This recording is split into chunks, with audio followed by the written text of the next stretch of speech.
Hopefully everyone heard the robot tell us that this meeting is being recorded so that everyone who couldn't make it this evening can come back and look at this presentation, because we will be posting it on the website tomorrow.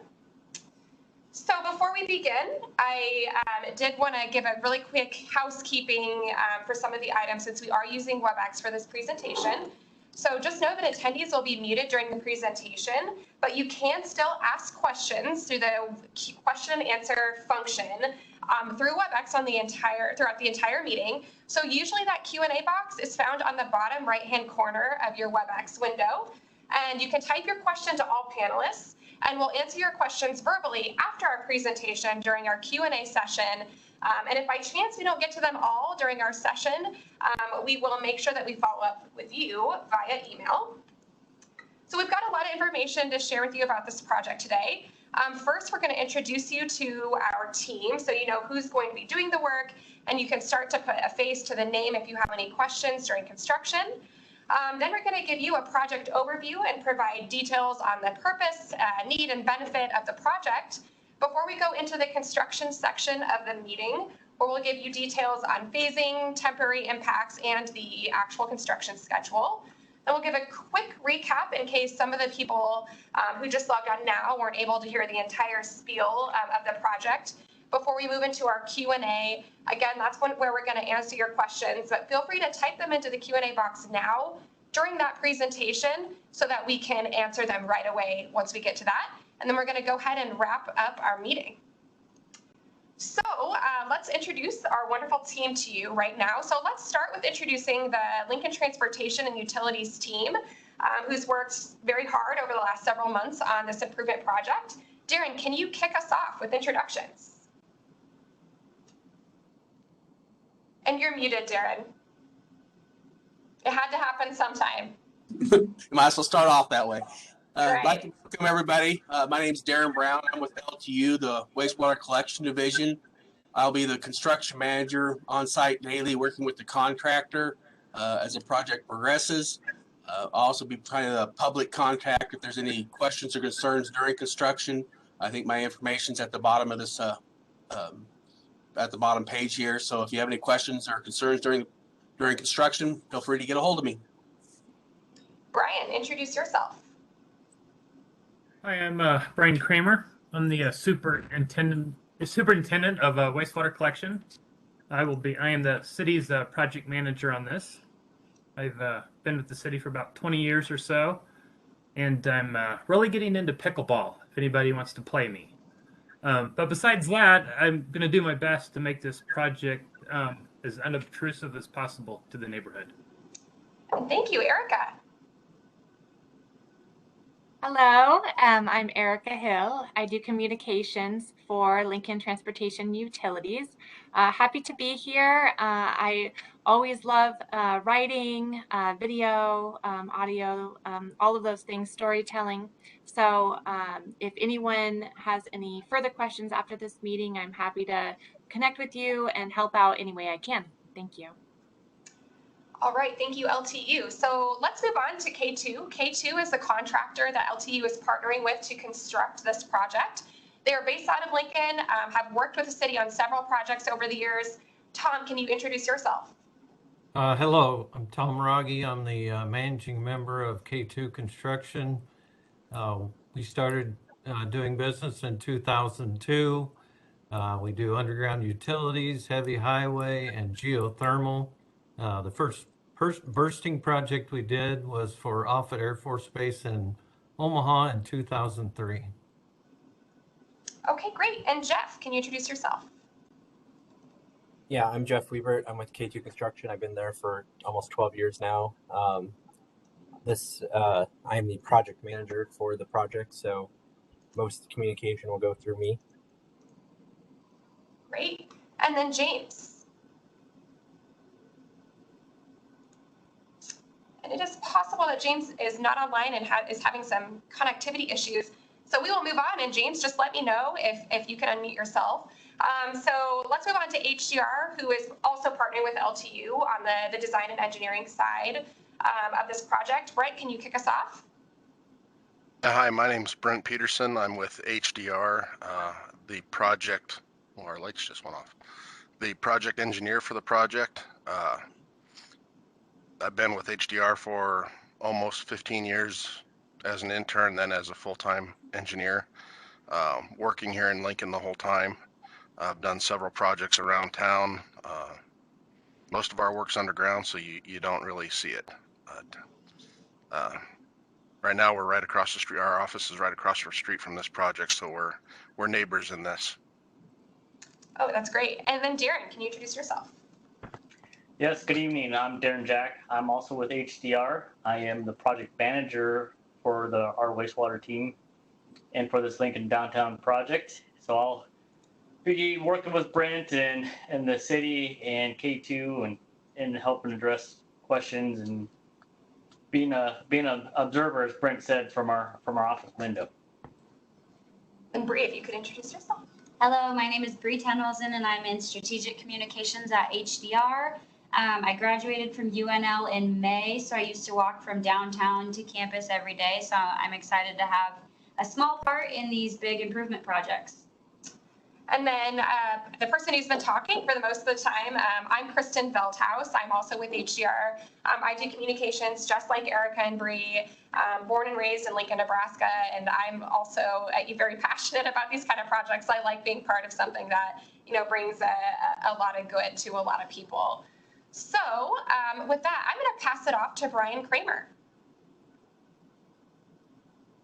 All right. Well, the project consists of replacing the sanitary sewer in the alley that's between 11th and 13th Street, and then Q and P Street.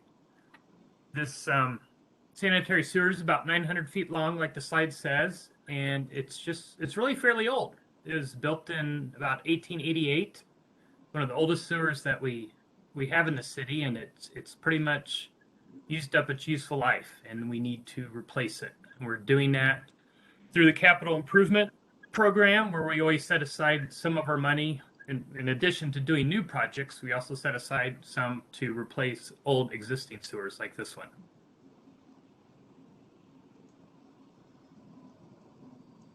And so like I said, the purpose is to replace this pipe, and it's needed because this pipe is starting to break down. It's showing a lot of cracks, and we're going to go through a series of photos here, and that'll show you some of those cracks and defects.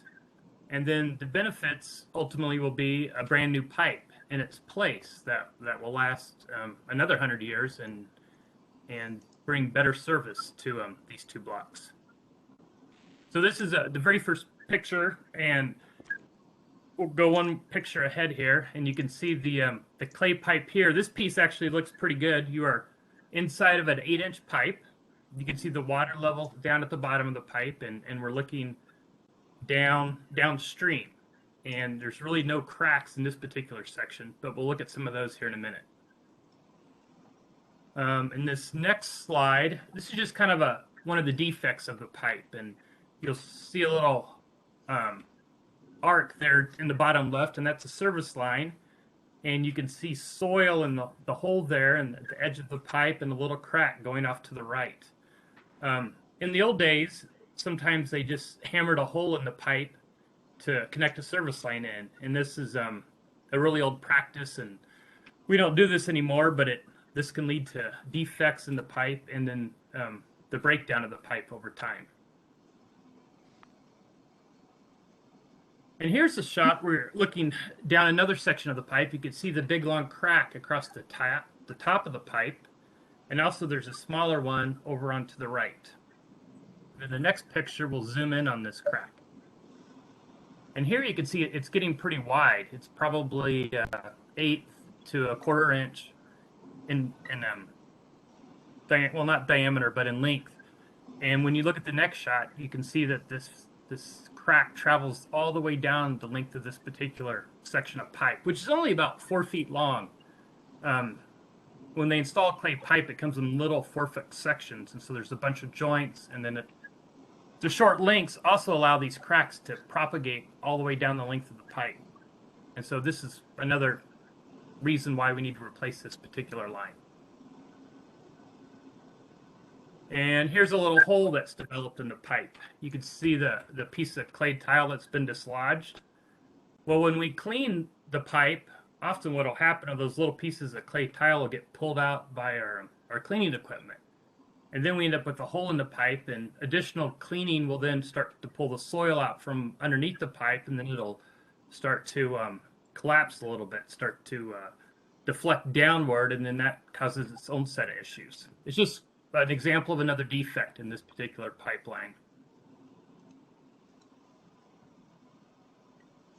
And here you see a transition between an old piece of pipe and a new piece of pipe, which is, this one happens to be PVC. When we move into the next slide, this is what we hope the whole sewer will look like at the end of the job. Just a nice clean pipeline, no defects, no cracks, no anything. And this is what we're going to have at the end of the job. A pipeline that will last for another 100 years and will also be able to be maintained as frequently as we need to. Thank you, Brian. I really appreciate that overview. So now that everyone understands what the project is, we're replacing that 900 feet of pipe. We're going to talk a little bit about what that actually means for people who live and work nearby. So Jeff, could you give us an overview of construction? Yes. So the project will be constructed in 2 phases. The first phase will be the alley between 13th and 12th Street. That'll begin after Thanksgiving. And the second phase, once phase 1 is complete, that includes all sewer reinstallation as well as all concrete replacement. We'll go into phase 2, which is between 11th and 12th Street within the alley.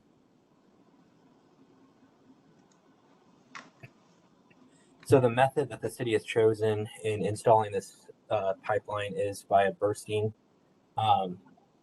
What that is a machine that we have will put the machine in the excavation, and it will send a rod down the center of the pipe. And then at the other end of the pipe, you will see here shortly, that is HDP pipe. That's the pipe that we'll be using. As opposed to a joint like you just saw on the 4-foot joints, the joints are welded together with heat. And so there is no joint, so it just makes one very long piece of pipe. So what this bursting does is the head right there that you see, the gray head, is placed into the excavation and pulled through the old pipe, the clay pipe. And when it's pulled through, the pipe will burst, kind of in an explosion, not explosion, but it'll just pop out. And then pull the new pipe in right behind it in its exact same location. So you'll see the pipe bursting. And what this does is we can install this pipe below ground without no one ever noticing walking above the ground.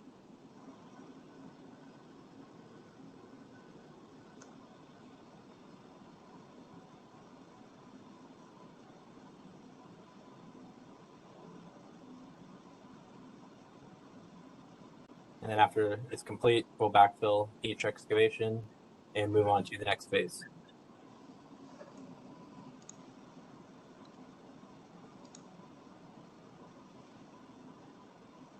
So what this also does is, like I said, it prevents an open cut excavation. There will be less dirt needing to be hauled out. There won't be any stockpiles.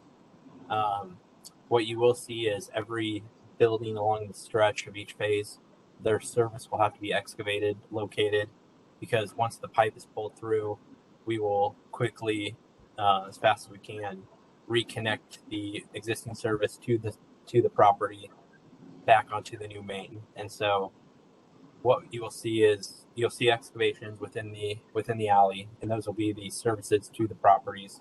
You also see some excavations for the utilities that are within the way as well. So what we're planning on doing is we'll go in, we'll excavate the services, we'll locate the existing utilities, put together 2 pull pits is what we call them, set the machine, burst the pipe, reconnect the services, and then backfill, and that should conclude each phase. The machine that we'll be using, it is pneumatic. It doesn't produce much noise at all.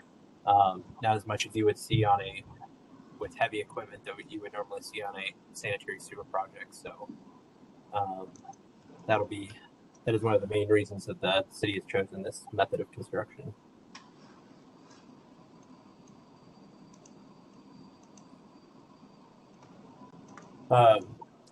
Like it says there in the notes, the construction hours for the project are sunrise to sunset, since the project's going through the winter. So depending on weather, temperature, we'll be starting around 8 o'clock and finishing around 5 o'clock. There shouldn't be any dust due to all the dirt being hauled out. The only vibration you'll feel is the vibration of compacting excavations. So we'll try to keep that to a minimum. I think that's all I had on this slide. This is showing the traffic routes of that, kind of the traffic that we'll be using. The alley will be fully shut off to all vehicles. We will try to accommodate any pedestrians that need to have access to each alley. As you can see here in phase 1, North 13th Street will be closed for the west lanes. We're going to keep one northbound lane on 13th Street open. The alley will be completely closed. We'll keep 12th Street open up until we pull that pipe through. That pipe will be strung above the ground, and so we will need to close that at that time. The city has requested that on 12th Street they have the the vehicles will have a U-turn area. So if they do come into 12th Street, they can then just U-turn back to either Q or P Street. All the excavations at night and when we are not working will be steel plated, so they will be safe and can be able to walk on and around. 12th Street will be closed, like I said, once the sewer pipe is pulled through. The 11th Street garage will have exit only to the north. That's what that is showing in there too, or that's what the next phase will show.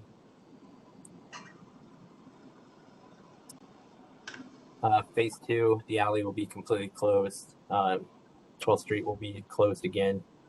You'll have the same access as you did during phase 1.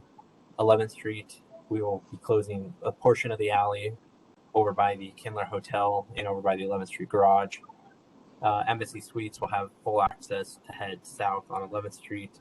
The 11th Street garage will be able to also make a left-hand turn and head south around our project. So you will have access from the 11th Street garage. The city may not have all access to all of their, I think there's 3 exits on that garage. We may be closing one of them, so they may be 2, but they will still have access out of that garage.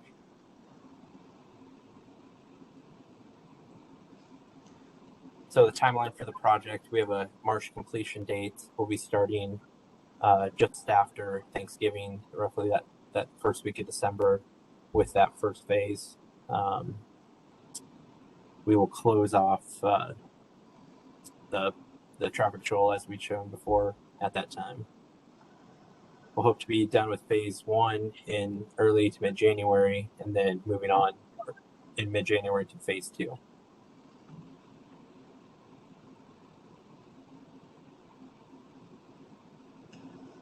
Okay. I'm scary, excuse me. Okay, so just to give a quick recap for anyone who may have missed the beginning of the presentation, we need to replace this pipe. If you caught some of those photos, it just needs to be a new pipe down there so we can continue to provide reliable wastewater service to people who use this line. Construction is anticipated at the very, very beginning of preparation. I would almost say it kind of starts with this public meeting where we're letting people know that this project is going to happen, and we're going to be done by April 2022. Please keep in mind that construction is, of course, always subject to Nebraska weather. So we try very hard to stick with that schedule, but be patient with us. And just bear in mind that all these impacts are temporary, but there will be limited access to alleyways and dumpster, businesses, sidewalks, and parking. But it is a shorter project. It's only several months, so we'll try to be in and out of there as soon as we absolutely can to make sure that the normal activities in the alleyway can continue. So now we're going to go to our Q&A session. Just a reminder to give everyone a chance to ask some questions. Use the Q&A box. It's usually found on the right-hand lower corner of your screen. And if you type in a question, it'll go to all panelists. So I'm going to go ahead and give everyone a moment to type any questions. And actually, since we do have a crowd that is smaller, I think it's fair to say that if you want to unmute yourself, use the raise your hand button. That is also probably found on the right-hand side of your screen. It should look like a hand that's like this. And if you raise your hand, we will try to watch that and unmute you so you can ask your questions verbally if you prefer that. So it actually looks like we got our first question. Thank you very much to the person who submitted that. So to our team members, Brian, will services be shut off to buildings, and if so, for how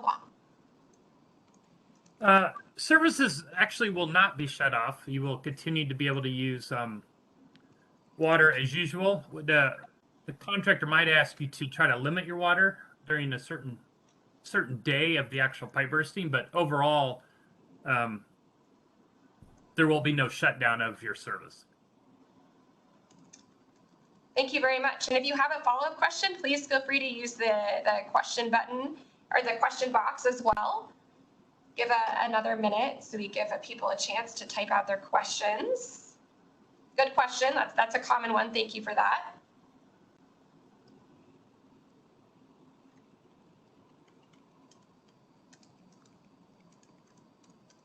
So we got another one. Where will the dumpsters be located during construction?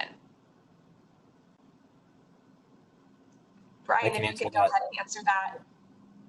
I think Jeff's got this one. Oh, I apologize. Go ahead. We're going to try to put the dumpsters within some parking stalls on 12th Street.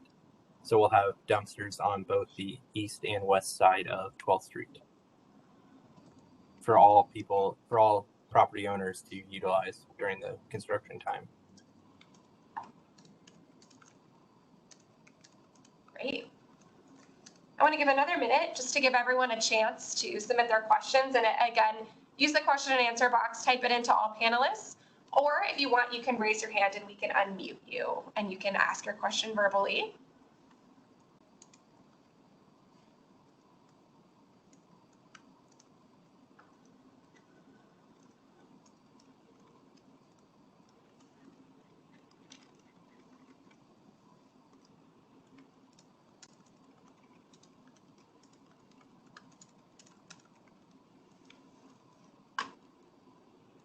Okay, seeing no new questions. Oh, I do think do I have a new question? Mm-hmm.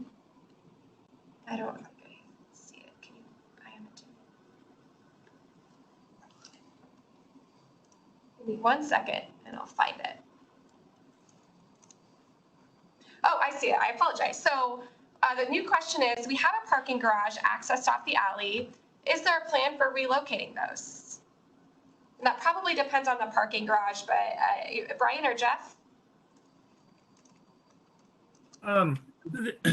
There is some tenants, I believe, in some buildings that have parking off the alley.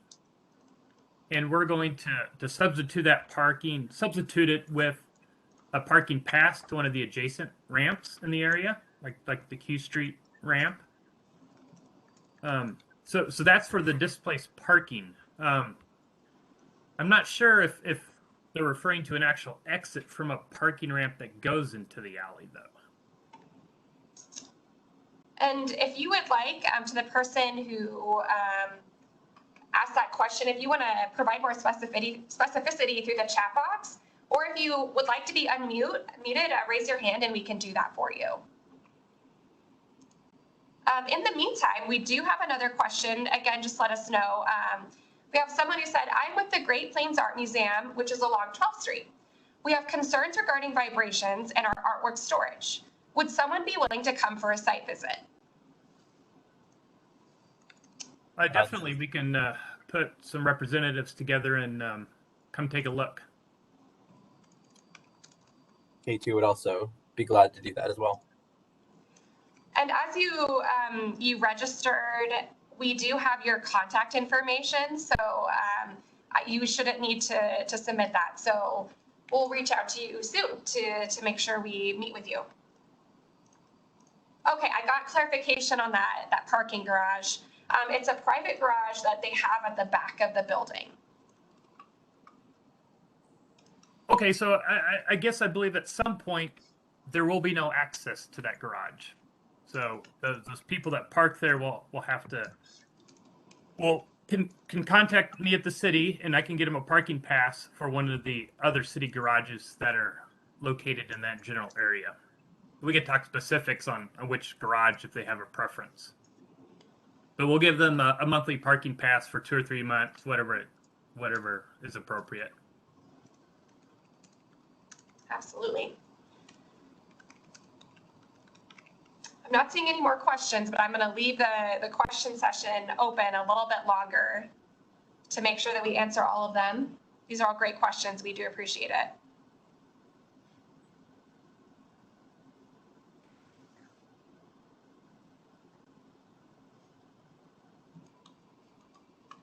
Okay.